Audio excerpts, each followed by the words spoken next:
और देखिए, ईरान के इंतकाम का सिलसिला जारी है। ईरान लगातार इजराइल पर हमले कर रहा है और एयर डिफेंस की 5 लेयर भी हमलों को रोकने में नाकाम हो रहे हैं। इजराइल अब ईरानी ड्रोन और मिसाइलों को गिराने के लिए फाइटर जेट्स का भी इस्तेमाल कर रहा है।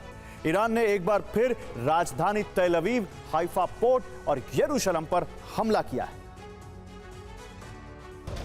खैबर शिकन मीडियम रेंज बैलिस्टिक मिसाइल है। इसकी रेंज 2000 किलोमीटर तक हमले करने की है।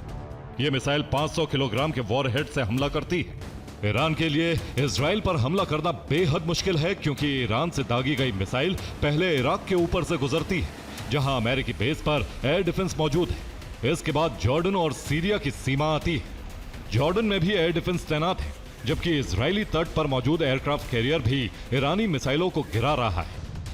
यरूशलेम में एक कार पर ड्रोन गिरा। हमले के वक्त कार में कई लोग सवार थे। इसके बाद गाड़ियों को सुरंग में रोका गया।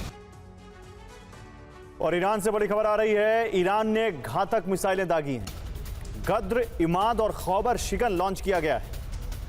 इजराइल पर शुरू किए हैं बड़े हमले।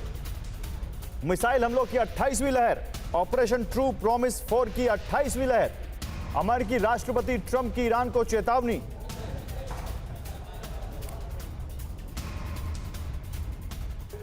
और अमेरिकी राष्ट्रपति ट्रंप की ईरान को चेतावनी, नए सुप्रीम लीडर के लिए मेरी मंजूरी जरूरी। मेरी मंजूरी के बिना नहीं टिकेगा सुप्रीम लीडर, यह कहा ट्रंप ने। लगातार वो कह रहे हैं कि मैं चुनूंगा कि ईरान का सुप्रीम लीडर कौन होगा, मैं चुनूंगा कि ईरान की सत्ता पर कौन बैठेगा। तो इजराइल ने ईरान के मोर्चे पर जो बारूदी अभियान शुरू किया है, उसमें टारगेट सिर्फ ईरान की जमीन नहीं है, बल्कि वो सभी ठिकाने हैं जहां जहां ईरान के प्रॉक्सी और उसकी लीडरशिप है।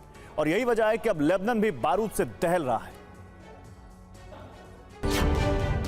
जल रहा है ईरान, बेरूत बना शमशान। ईरानी प्रॉक्सी अंडरग्राउंड टनल, बेरूत में लग्जरी होटल, सब इजराइल के टारगेट पर आ गए।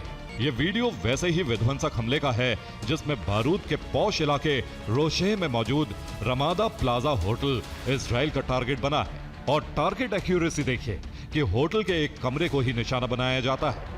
ड्रोन इमारत को चीरकर होटल के कमरे में दाखिल होकर फट जाता है। लेकिन इसका यह मतलब नहीं कि सिर्फ टारगेटेड हमले होंगे, बल्कि इजराइल उन सभी जगहों पर हमला कर रहा है जहां जहां हिजबुल्लाह के लड़ाके छिपे हैं। यह लेबनान के खिरबेत सिलम कस्बे में एक अस्पताल पर हमला हुआ। ऐसा ही एक हमला बेरूत के दक्षिणी क्षेत्र के एक शहर पर हुआ है, जबकि लेबनान के दाहिया क्षेत्र को इजरायली फोर्स ने शमशान बनाने में कोई कसर नहीं छोड़ी।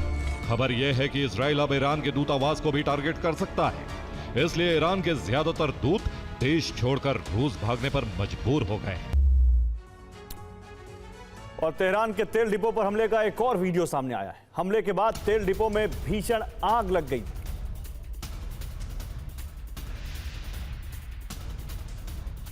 तेहरान के तेल डिपो का यह वीडियो है। हमले के बाद तेल डिपो में लगी थी भीषण आग। और अमेरिका की ईरानी रिफाइनरी पर सफाई। वो कह रहे हैं कि ईरानी ऑयल इंडस्ट्री को हम टारगेट नहीं कर रहे हैं, जबकि लगातार तेल रिफाइनरी पर हमले हुए हैं। यूएस के ऊर्जा मंत्री राइट का दावा, तेल संयंत्रों पर इजराइल की सेना ने हमले किए। वाह, यानी वो कह रहे हैं कि इजराइल और अमेरिका में कोई कोऑर्डिनेशन नहीं है।